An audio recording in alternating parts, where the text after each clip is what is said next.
Hello friends, welcome to my channel Sushant Chess Quiz. Today we are at the next topic, that is the bishop endgames. We are at the 6th position of our topic. Last time we looked at the concept of interference in the bishop endgame. Today we have got a very similar position to what we have discussed before, and we are moving on to the next topic, that is deflection. We will see how it is used in this position.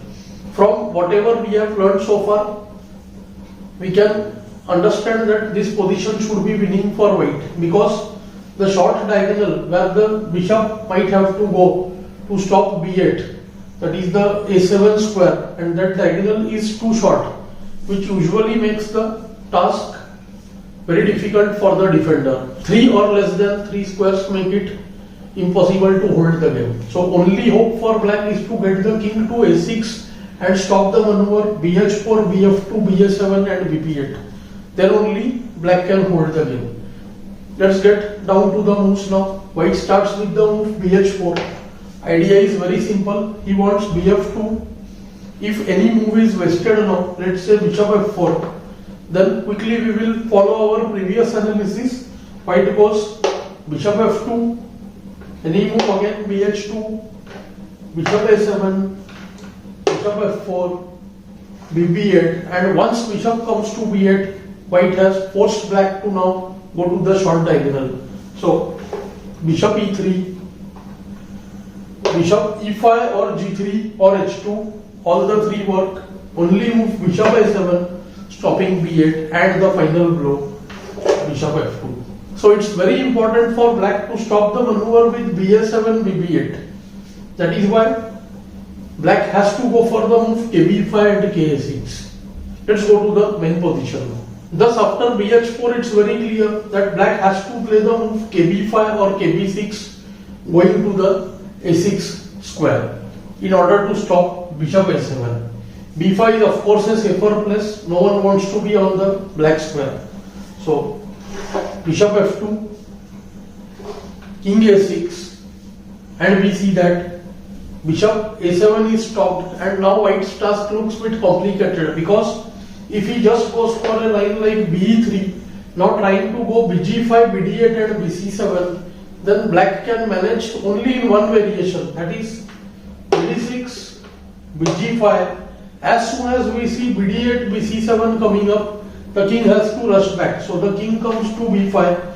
Now if b3, then again king a6, and if bd8, then kc6, and here the deflecting idea bishop e7, bishop h2 doesn't help white, because there is no move bishop c5, ba7, and the game is again drawn. In the sense, white has to again remaneuver and get to the line which we will see now. Thus, after the position arriving from the move bishop f2, king a6, white has the only move, that is bishop c5. What's the difference? Let us try to understand. Firstly, we have snatched the square d6. Means the bishop will be away on these three squares. Okay, and how does it make difference? Let's calculate some lines and see.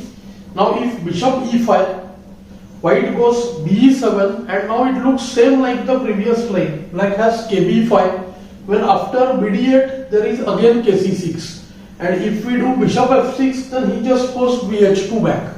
Right, so it looks like there is no progress possible. Let's assume the position bishop f6, bh2, bd8, then again kc6, and the game would be drawn. But white alters the move order and puts black in a zugzwang where the bishop on e5 helps white to gain a tempo. That is why only bd6 move was capable of holding all the squares other than d6 and h2, that is e5, f4 and g3, will allow white to get the required tempo to reach the a7 square. Let's see how.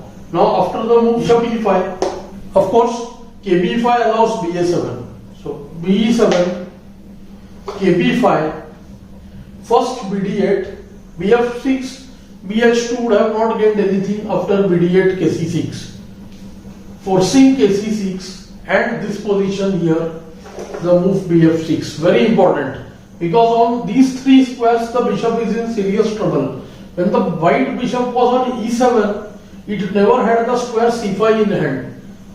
the deflection from f6, g5 and h4 on the bishop placings e5, f4 and g3 respectively would allow after the move ph2 the maneuver bishop d4, and we see that now by force the bishop reaches the a7 square and it's game over. We already saw the analysis after bf4, ba7, bg3, bb8, bishop f2, bishop f4, ba7, be3 and white wins. So these concepts will be very useful when we look at actual practical games which we will soon start studying for bishop endgames. I hope you are finding these lessons useful. Do like, share and subscribe the channel.